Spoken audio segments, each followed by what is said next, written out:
ನಿಮಗೆ ಅನುಮಾನ ಬರೋದು ಬೇಡ. ಆತ್ಮಸಾಕ್ಷಿಯಿಂದ ಕೆಲಸ ಮಾಡ್ತಿದ್ದೇನೆ. ಆತ್ಮಸಾಕ್ಷಿಯಿಂದ SIT ಮಾಡಿದ್ದೇವೆ. ಆತ್ಮಸಾಕ್ಷಿಯಿಂದ ಈ ರಾಜ್ಯಕ್ಕೆ, ಈ ನಾಡಿಗೆ ಉತ್ತರವನ್ನು, ಸತ್ಯವನ್ನು ಹೊರತರ್ತೀವಿ. Mark my word. ಇದರಲ್ಲಿ ಯಾವುದೇ ಅನುಮಾನ ಬೇಡ ದಯಮಾಡಿ.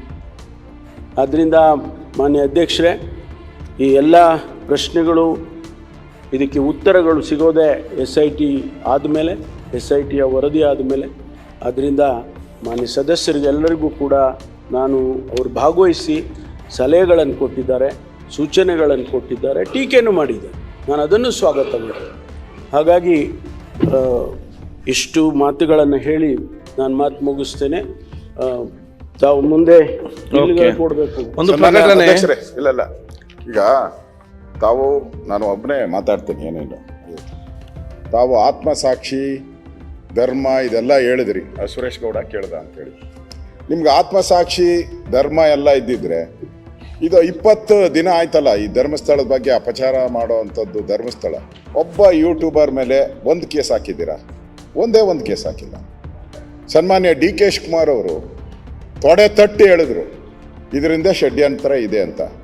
ಆ ಷಡ್ಯಂತ್ರ ಮಾಡಿದವ್ರ ಹೆಸರುಗಳನ್ನ ಏನಾದರೂ ಬಯಲು ಮಾಡಿದ್ರ? ಏನು ಬಯಲು ಮಾಡಿಲ್ಲ ನೀವು. ಮತ್ತು ಸರ್ಕಾರ ನಾವೇನೋ ಮಾಡ್ತೀರಿ, ಏನಿಲ್ಲ. ನಾನು ಹೇಳ್ತಾ ಇದ್ದೀನಿ, ಈ ಷಡ್ಯಂತ್ರದ ಹಿಂದೆ ಯಾರ್ಯಾರು ಇದ್ದಾರೆ ಎಲ್ಲರಿಗೂ ಗೊತ್ತಿದೆ. ಮುಖ್ಯಮಂತ್ರಿಗಳು ಸುತ್ತುವರೆದು ಯಾರ್ಯಾರು ಹೇಳ್ಕೊಡ್ತಾ ಇದ್ದಾರೆ, ಯಾರ್ಯಾರು ಬಂದಿದ್ರು, ಅವ್ರ ಮನೆ ಭೇಟಿ ಮಾಡಿದ್ರು, ಎಲ್ಲರೂ ಪತ್ರಿಕೆಯಲ್ಲಿ ಎಲ್ಲ ಬಂದ್ಬಿಟ್ಟಿದೆ. ಇಷ್ಟೆಲ್ಲ ಷಡ್ಯಂತ್ರ ಮಾಡಿದ ಮೇಲೂ ಸರ್ಕಾರ ನಾವು ಕ್ರಮ ತೆಗೆದುಕೊಳ್ತೀನಿ ಅಂದರೆ ಯಾರು ನಂಬಕ್ಕೆ ಸಾಧ್ಯ? SIT ತನಿಖೆ ಮಾಡೋವಾಗೆ ಯಾರ್ಯಾರು ಫೋರ್ಸ್ ಮಾಡಿದ್ರು ಅಂತ ನೀವು ಹೇಳಲೇ ಇಲ್ಲ ಇದುವರೆಗೂ. ನಾವು ಪದೇ ಪದೇ ಕೇಳಿದ್ರಿ.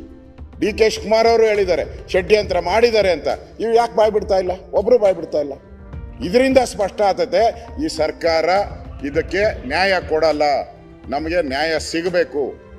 ಅಪಪ್ರಚಾರ ನಿಂತಿಲ್ಲ, ನಾಳೆನೂ ನಿಲ್ಲಲ್ಲ. ನೀವು ಹೇಳ್ಬೇಕಾಯ್ತು, ನಾನು ಮಾಡಬೇಡಿ ಅಂತ ವಿನಂತಿ ಮಾಡ್ತೀರ ಎಲ್ಲರ ಹತ್ರ. ಯಾರು ಕೇಳ್ತಾರೆ ಈಗ ವಿನಂತಿಗೆ? ನೀವು ಖಡಕ್ಕಾಗಿ ಹೇಳ್ಬೇಕಾಯ್ತು. ಇವತ್ತಿಂದ ನಾಳೆಯಿಂದ ಯಾರಾದರೂ ಬಾಯಿ ಬಿಚ್ಚಿದ್ರೆ ಅವ್ರ ಮೇಲೆ ಪೊಲೀಸ್ ಸ್ಟೇಷನ್ಗೆ ಕಳಿಸ್ತೀರಿ, FIR ಹಾಕ್ತೀರಿ ಅಂತ ಹೇಳ್ಬೇಕಾಯ್ತು. ಉದಾಹರಣೆ ಕೊಟ್ಟರು. ಅವ್ರ ಬೈದಿದ್ಕೆ 1 ಅವರಲ್ಲಿ ಸ್ಟೇಷನ್ಗೆ ಹಾಕಿ ಜೈಲ್ಗೆ ಹಾಕ್ಬಿಟ್ಟಿದ್ದೀರಾ.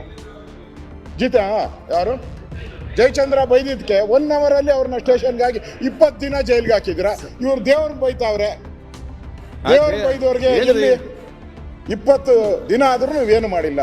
ಅದರಿಂದ ಈ ಸರ್ಕಾರ ಈ ಷಡ್ಯಂತ್ರದಲ್ಲಿ ಭಾಗಿಯಾಗಿದ್ದಾರೆ. ಅವ್ರಿಗೆ ಸಪೋರ್ಟ್ ಮಾಡಿ